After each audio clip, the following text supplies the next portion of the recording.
तो दोस्तों शुरू करते हैं आज की इन्फो न्यूज। पहली खबर आ रही है मेरठ मेट्रो से रिलेटेड, जहां पर एनसीआरटीसी को मिल गए हैं अपने न्यू रेक्स और इनको दुहाई के अंदर ट्रैक्स पर उतार भी दिया गया है। तो दोस्तों जो आरआरटीएस प्रोजेक्ट बन रही है दिल्ली और मेरठ के बीच में, यहाँ का कुछ सेक्शन जो है वो एज मेरठ मेट्रो सेक्शन इस्तेमाल किया जाएगा और इसके लिए लगने वाले जो अलग तरीके के रेक्स है जो इतनी ज़्यादा हाई स्पीड पे नहीं दौड़ेंगे नॉर्मल आरआरटीएस की तरह, वो वाले रेक्स यहाँ पर पहुँच गए हैं। ये रेक्स एल्स्टॉम ने बनाए हैं गुजरात के सावली प्लांट के अंदर। ये पूरी तरीके से मेड इन इंडिया रेक्स है। अब ये लास्ट ट्रेलर्स में आए हैं, इनको अनलोड करके ट्रैक्स पर लगा दिया गया है, इनको असेंबल किया जाएगा और उसके बाद में टेस्टिंग प्रोसेस शुरू होगी। टेस्टिंग के दौरान सब चीज़ें जब चेक होगी उसके बाद में हमें मेरठ का जो सेक्शन है ट्रैक्स का, वहाँ पर जो कुछ स्टेशन है वहाँ पर हमें मेरठ मेट्रो आरआरटीएस के अलॉन्ग दौड़ते हुए नजर आएगी। वैसे कल ही हमने ये न्यूज़ कवर की भी थी कि पूरा का पूरा सेक्शन जो है दिल्ली और मेरठ के बीच का एलिवेटेड वाला, उसका लॉन्चिंग कंप्लीट हो गया है। यानी कि यहाँ पर जो ट्रैक्स की कंटिन्यूटी है पूरी दिल्ली से लेकर मेरठ के बीच में, वो भी जल्द कंप्लीट हो जाएगी और ये मेट्रो सिस्टम हमें प्रॉबेबली जब आरआरटीएस पूरा शुरू हो मेरठ तक, वैसे हमें ये मेट्रो भी शुरू होते हुए नजर आएगी। अगली खबर दोस्तों आ रही है नासिक महाराष्ट्र से, जहाँ पर Maharashtra state route development corporation ने कहा है कि वो 56 किलोमीटर लंबा रिंग रोड प्रोजेक्ट जो है इसको इम्प्लीमेंट करेंगे। और यहाँ पर बेसिकली जो सीएम है महाराष्ट्र के, उन्होंने कहा कि एमएसआरटीसी को काम भी दे दिया गया है। वैसे ये 20 साल पुराना प्रपोजल है। महाराष्ट्र के नासिक शहर के अंदर से जब हाईवेज जाते हैं तो कंजेशन में जाते हैं। इसको देखते हुए कुछ समय पहले एक पूरी तरीके से एलिवेटेड एक्सप्रेसवे सेक्शन बनाया गया था नासिक के अंदर से, जो पूरे शहर को बाईपास करता था। लेकिन एलिवेटेड एक बहुत लंबा एक्सप्रेसवे होने के बावजूद यहाँ पर, क्योंकि ये सिटी के बीच से जाता है, तो लोकल ट्रैफिक भी यहाँ पर इन्वॉल्व हो जाता है और यहाँ पे कंजेशन कभी कभी देखने मिलता है। इसको देखते हुए एक 56 किलोमीटर लंबा रिंग रोड बनाने की यहाँ पर बात कही गई थी और अब एमएसआरटीसी इसको बनाने का काम करेगी। अगली खबर दोस्तों जो आ रही है वो है एनएसएसओ के सर्वे से रिलेटेड, जो 2012 और 23 के बीच में किया गया है और असम का रूरल कंजम्पशन यहाँ पर 235% से बढ़ा है, ऐसा इस सर्वे के रिजल्ट में हमें पता चला है। अब इसका मतलब क्या है? इसका मतलब यह है कि जो पर कैपिटा एक्सपेंडिचर है, जो पैसे लोग खर्च कर रहे हैं रूरल असम के अंदर, वो बहुत ही ज़्यादा बड़े लेवल पे बढ़ गया है और इनफैक्ट ये इतने लेवल पे बढ़ा है कि जल्द ही जो नेशनल एवरेज है गाँवों के अंदर स्पेंडिंग का, वो ये सरपास करेगा। यहाँ पर ये अमाउंट 2011-12 में 1058 रुपीज़ की थी और अब ये बढ़कर 3546 रुपीज़ पड़ी है। अब दो तीन चीज़ें यहाँ पर है, ऑब्वियसली इन्फ्लेशन के हिसाब से खर्चे भी बढ़ते हैं, लेकिन यहाँ पर लोग के खर्चे बढ़ना इज इक्वल टू ऑल्सो की इनकम लोगों की बढ़ रही है, तो ये एक अच्छा रेटिंग है आसाम के लिए। इनफैक्ट दोस्तों कुछ दिनों पहले इन्फॉर्मेशन हमने ये भी कहा था कि आसाम की जीडीपी जिस ट्रैक पर ग्रो कर रही है, ये प्रोबेबली पंजाब को भी आने वाले कुछ सालों में ओवरटेक कर देगी। अगली खबर दोस्तों आ रही है नॉर्थ ईस्ट के सबसे बड़े API/ड्रग प्लांट से रिलेटेड, जिसको इनॉग्रेशन हो गया है गुवाहाटी में।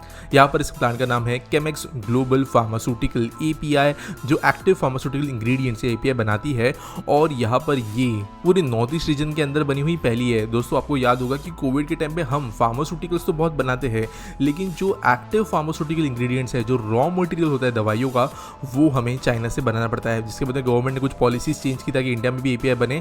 कुछ प्लांट्स हमें देश के दूसरे भागों में बनते हुए नजर आए थे, लेकिन अब ये नॉर्थ ईस्ट में भी शुरू हो गया है, जहाँ पर 200 लोगों को एम्प्लॉयमेंट भी मिलेगी। अगली खबर दोस्तों आ रही है मॉरिशस और इंडिया के बीच के रिलेशन से रिलेटेड, जहाँ पर एक इनॉग्रेशन किया गया है जेटी और एयर स्ट्रिप का, साथ साथ 6 कुछ कम्युनल डेवलपमेंट प्रोजेक्ट्स भी है जो छोटे प्रोजेक्ट्स है, और अगिलेला आइलैंड जो मॉरिशस में है और भारत के बीच में ये जेटीज चलेगी। ये जो बेसिकली सारे प्रोजेक्ट्स है, ये यहाँ पर मॉरिशस और इंडिया के बीच के डेवलपमेंट टाइप्स को बढ़ाएगी। इंडिया वैसे इनको कुछ और चीज़ें डेवलप करने में मदद कर रहा है, सोशल प्रोग्राम्स में मदद कर रहा है, और रुपे कार्ड जो UPI का भी लॉन्च जो है वो कुछ समय पहले किया गया था मॉरिशस के अंदर, इसी के अंदर का एक एक्सटेंशन है। अगली दोस्तों खबर जो आ रही है वो है बोइंग से रिलेटेड, जो एक एरोस्पेस जायंट है और इन्होंने कहा है कि ये अभी अपना जो मेक इन इंडिया प्लान है इसको एक्सपांड करेंगे। वैसे दोस्तों $250 मिलियन का इन्होंने एक्सपांशन प्लान रखा था, जहां पर भारत के अंदर कुछ पार्ट्स वगैरह बनाने की इन्होंने बात की थी और इनफैक्ट कुछ प्रोसेस शुरू भी हुई थी। बेंगलुरु में इन्होंने अपना सबसे बड़ा प्लांट भी बनाया था, जहां पर ये इनका USA के बाहर का सबसे बड़ा ऑफिस था, और अभी इन्होंने कहा है कि ये अपना जो कंपोनेंट्स है, सर्विस बेस्ड काम है इंडिया के अंदर, उसको बढ़ाएंगे $1.25 बिलियन पर ईयर तक। तो ये 1.5 टाइम्स से ज़्यादा का भी इंक्रीज है। अगली खबर दोस्तों जो आ रही है वो है देश के अंदर इनॉग्रेट होने कुछ और प्रोजेक्ट से रिलेटेड, जहाँ पर अभी रिसेंटली कहा गया है कि की गवर्नमेंट 2 मार्च को 1.64 लाख करोड़ रुपीस के प्रोजेक्ट्स इनॉग्रेट करेंगे। वो petroleum, natural gas, railways, roads, fertilizers, कई सारे इंडस्ट्रीज में होंगे। आप जानते हो इलेक्शंस जल्दी देश के अंदर आ रहे हैं, तो गवर्नमेंट जो है अभी काम करना शुरू कर देगी कि जितना भी काम उन्होंने किया है या वो करने वाले हैं उसके बारे में बड़े बड़े अनाउंसमेंट्स करेगी।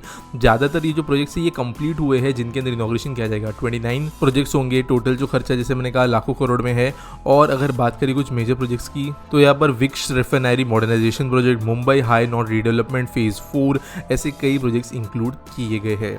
अगली खबर दोस्तों ये केरला से, जहाँ पर तिरुवनंतपुरम में बहुत लंबे समय से रुके हुए प्रोजेक्ट्स जो 4 नेशनल हाईवे प्रोजेक्ट्स थे उनका काम ऑफिशियली लास्ट वीक शुरू हो गया है। यहाँ पर मैं बात कर रहा हूँ Ekkanal flyover, Anayara underpass, Thiruvallam service bridge और मनक्कल ओवरपास, जो सारे के सारे अलग अलग सेक्शंस ऑफ तिरुवनंतपुरम में मौजूद है। इनको बनाने का काम किया जाएगा। कुछ प्रोजेक्ट जो है वो केरला तमिलनाडु बॉर्डर पर आते हैं। यहाँ पर लंबे समय से कुछ इश्यूज थे यहाँ पर जिसकी वजह से प्रोजेक्ट्स नहीं आगे बढ़ पा रहे थे, लेकिन अब इनका काम जो है वो शुरू किया गया है। अगली खबर दोस्तों आ रही है इंडियन रेलवे से, जिन्होंने सर्वे वर्क शुरू कर दिया है 4 मल्टी मॉडल लाइंस बनाने के लिए, जो ईस्टर्न और वेस्टर्न डेडिकेटेड फ्रेट कॉरिडोर को एज कनेक्टर्स काम करेगी। और जो 2024-25 का इंटरिम बजट आया था महीने भर पहले, उसके अंतर्गत जो बजट आया था उसमें ये काम करेंगे। अब ये क्या है मैं जरा बताने की बात करता हूँ। 3 कॉरिडोर्स अनाउंस हुए थे बजट के दौरान और eastern western dedicated freight corridor almost ready है। वेस्टर्न जो है मोर देन 90% रेडी है और ईस्टर्न 100% रेडी होकर अपना काम भी शुरू कर चुका है। तो यहाँ पर ये कॉरिडोर्स ऑब्वियसली एक सिंगल लाइन में से गुजरते हैं, लेकिन इनके आसपास 100-200 किलोमीटर अगर आप आजू बाजू में जाए तो बहुत सारे मिनरल कॉरिडोर्स है जहाँ पर माइंस है, फैक्ट्रीज है, सीमेंट वगैरह बनता है। तो ये जो लाइन्स है यहाँ से Indian railway dedicated freight corridor के लिए पटरियाँ बनाएगी, जिसकी वजह से ट्रेन डीएफसी पे पहुंचेगी और बाद में देश भर के अंदर जा पाएगी। ये थोड़ा अलग है। DFCCIL एक अलग कंपनी है जो रेलवेज के अंडर आती है और ये DFC बनाने का काम करती है। और ये जो लाइन्स की बात कर रहा हूँ ये भारतीय रेलवेज बनाएगी। पूरा जो प्रोजेक्ट वैसे ये मिलजुल के बन रहा है अभी तक DFC का, ये 1,25,000 करोड़ तक का पहुंच चुका है।